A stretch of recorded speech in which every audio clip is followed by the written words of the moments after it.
Radio Aléo et les élèves de terminale Bac Pro Sapat de la MFR de Pont-de-Vel s'engagent pour lutter contre les discriminations.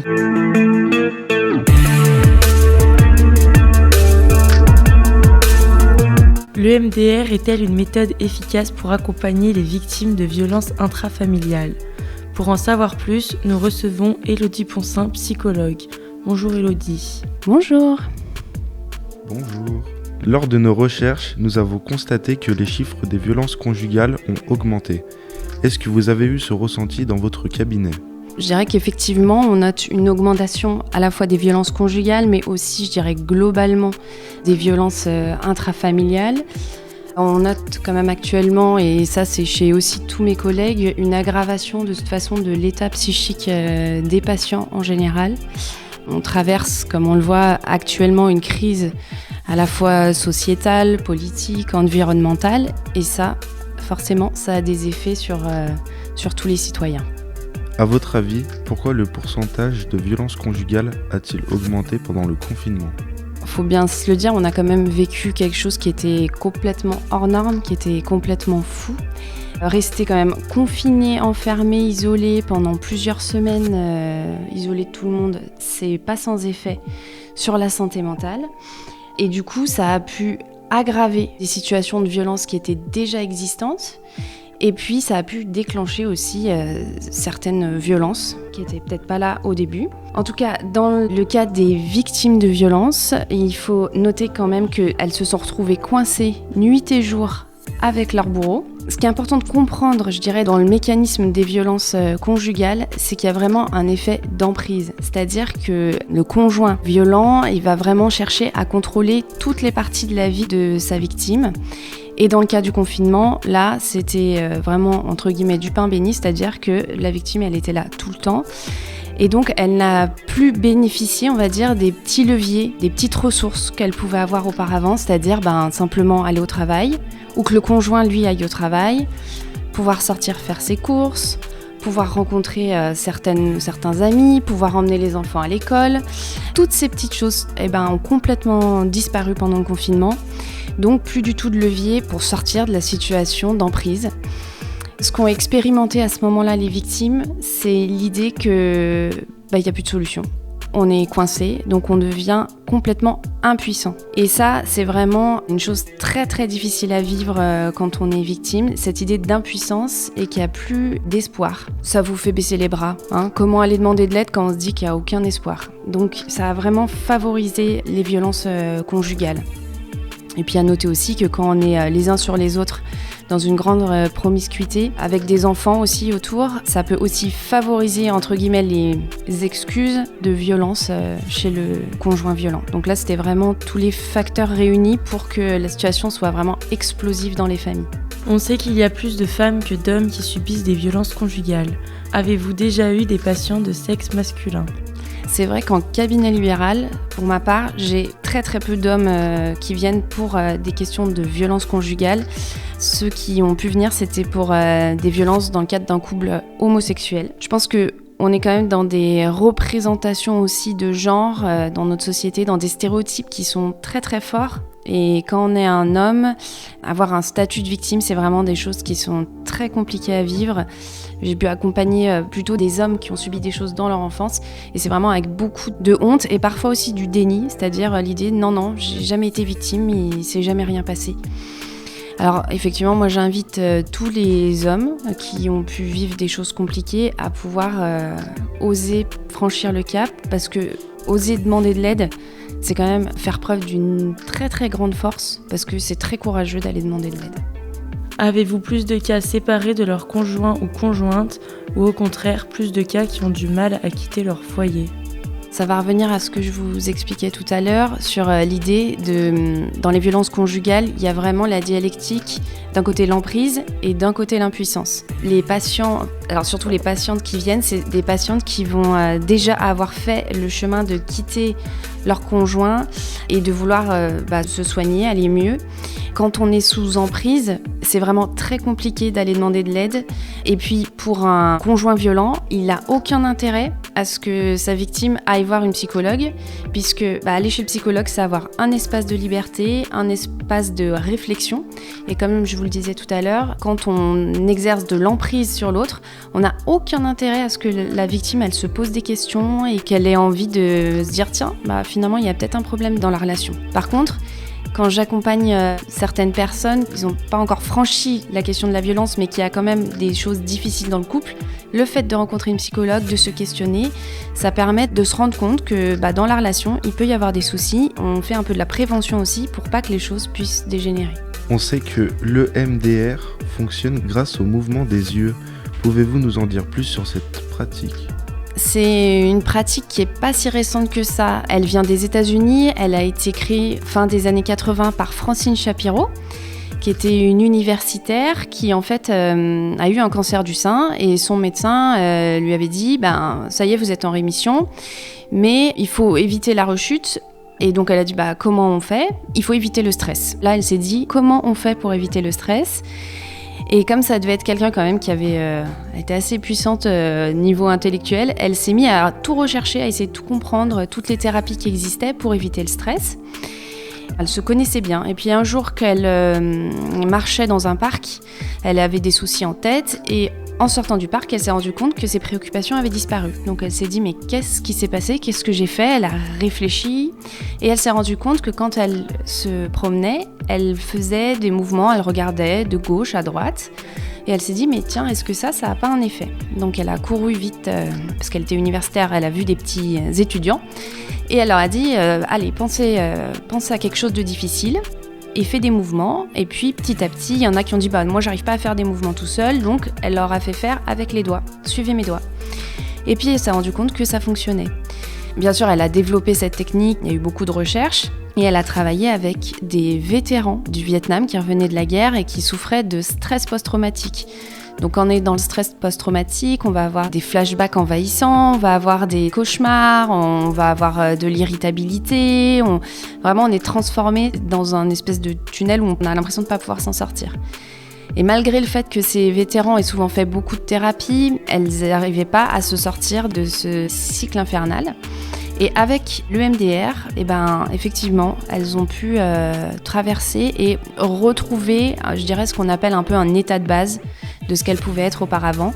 Ça ne veut pas dire que les souvenirs disparaissent, mais ça veut dire qu'on transforme un peu les choses. EMDR, pour vous dire, c'est Eyes Movement, donc c'est le mouvement des yeux, et le D, c'est désensibilisation et retraitement. Donc en fait, dans notre travail, il s'agit d'identifier les souvenirs traumatiques et de pouvoir les retraiter. Moi, je prends beaucoup d'images. C'est comme si quand on a vraiment un surplus, une situation qui nous déborde, qu'on est vraiment très stressé, ça va en fait s'inscrire là à l'arrière du cerveau, dans le cerveau des émotions. Et en fait, dans le cerveau des émotions, c'est comme s'il n'y avait pas de passé et comme s'il n'y avait pas de futur. Les choses tournent en rond.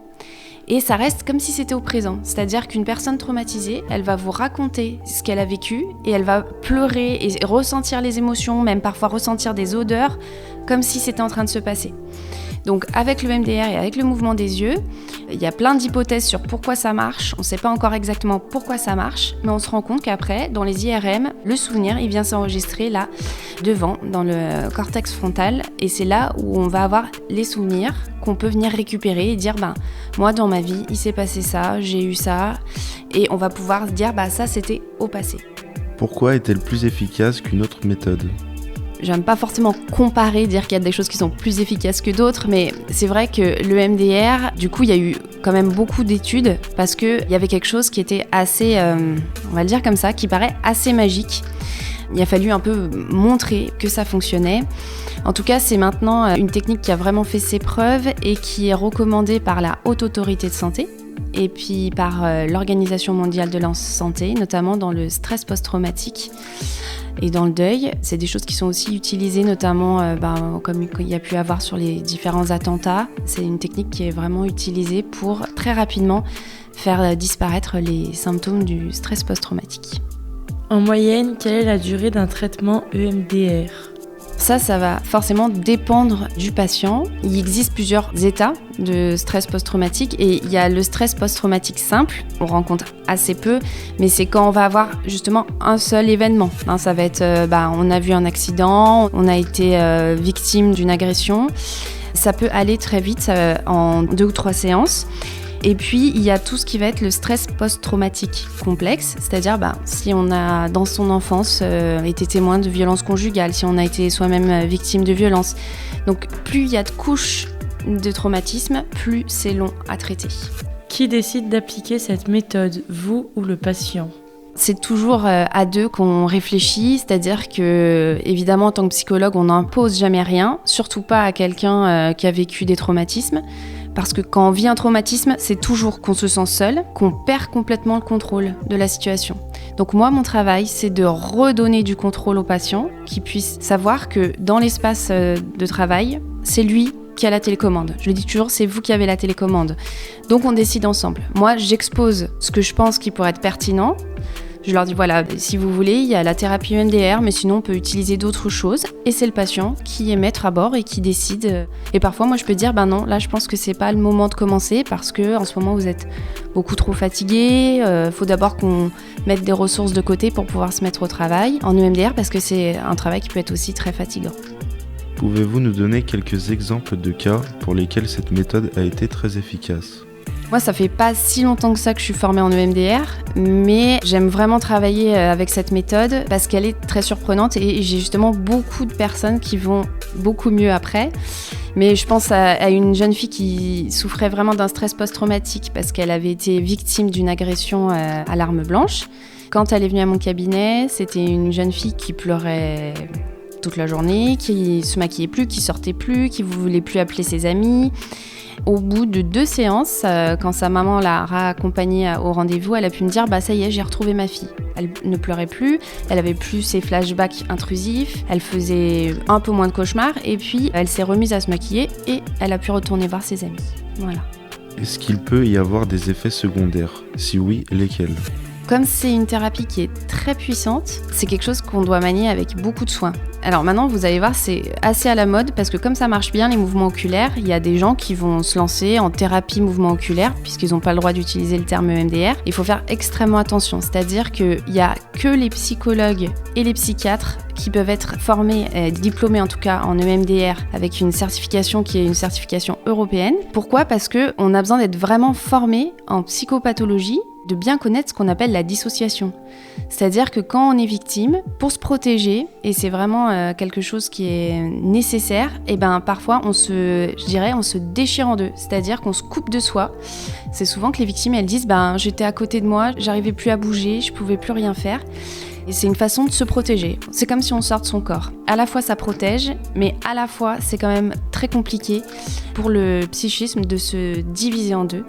Donc, quand on fait de l'EMDR, ça peut faire ressurgir des choses. Ça peut être vraiment très puissant. Et il faut être en face de professionnels vraiment formés qui puissent accompagner ces moments-là, parce que c'est à risque quand même si personne n'est là pour nous protéger de ces moments-là. Est-ce que vous avez déjà accompagné des enfants traumatisés par les violences conjugales subies par leurs parents ? Et si oui, comment les avez-vous accompagnés ? Ça a été plutôt dans ma vie professionnelle où j'étais salariée, où je travaillais en fait dans des institutions. Donc j'ai travaillé en IME, c'est un institut médico-éducatif qui accompagne des enfants qui sont déficients. J'ai travaillé aussi dans un ITEP, c'est un institut thérapeutique éducatif pédagogique qui travaille avec des enfants qui sont dans des troubles du comportement, et puis aussi en CESAD. Ça, c'est un service d'éducation et de soins spécial à domicile où on accompagne des enfants porteurs de handicap. Et dans ces établissements-là, je travaillais beaucoup avec des enfants qui étaient souvent placés ou qui étaient suivis par les services sociaux, donc qui avaient vécu des violences intrafamiliales, qui avaient pu être témoins de violences conjugales. Ce qui est important de savoir, c'est qu'avant de travailler avec des enfants, avant toute chose, il faut absolument faire cesser les violences parce qu'on ne peut pas travailler à sécuriser un enfant dans un environnement qui est insécure. Donc d'abord, le premier travail à faire, c'est d'écarter le parent violent, qui puisse lui se soigner de son côté. et puis de s'occuper du parent qui est victime, de pouvoir le sécuriser, le soigner et qu'il puisse à nouveau protéger ses enfants et s'occuper de ses enfants. Et puis dans un second temps, pour les enfants, c'est de pouvoir justement leur offrir un espace où ils peuvent vérifier qu'ils vont être en sécurité, parce que la première chose pour travailler avec un psychologue, c'est se sentir en sécurité. Donc des fois, ça prend des années. Voilà, j'ai passé des années. Je me souviens d'un jeune qui a attendu 4 ans pour pouvoir dire un petit peu ce que lui, il avait vécu de très très difficile dans sa famille. Donc c'est un travail de longue haleine où avant tout, je dirais, le plus important, c'est de pouvoir maintenir un climat de confiance pour qu'après l'enfant puisse s'autoriser à dire des choses et qu'on puisse le mettre au travail. Quels conseils donneriez-vous à une personne victime de violences conjugales et qui n'ose pas en parler ? On va dire qu'il y a plusieurs choses qu'on pourrait faire avant les violences conjugales, c'est-à-dire de la prévention.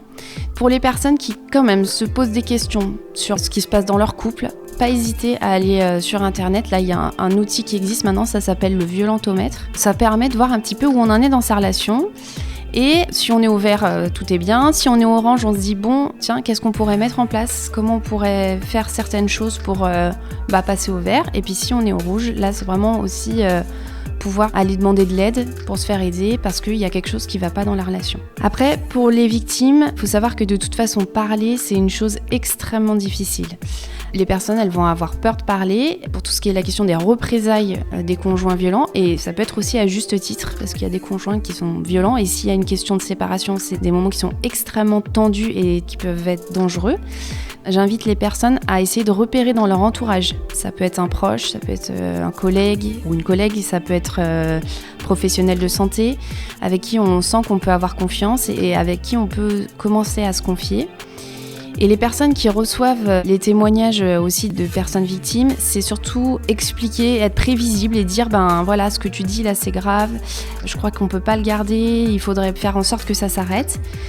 Ne jamais forcer quelqu'un à aller porter plainte parce que c'est quand même une démarche qui est très difficile et la personne qui est victime, elle a eu l'habitude d'être sous emprise, sous contrôle, donc il faut lui redonner de la liberté, qu'elle puisse se rendre compte qu'elle a le choix de faire les choses pour se protéger.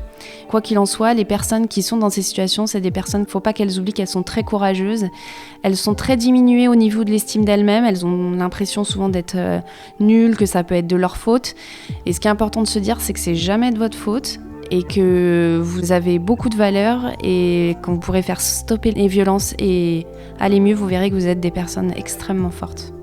Merci à Élodie Ponsin d'avoir répondu à nos questions. Pour écouter cette interview, rendez-vous sur radioaléo.fr. Merci. Radio Aléo et les élèves de terminale Bac Pro SAPAT de la MFR de Pont-de-Vel s'engagent pour lutter contre les discriminations.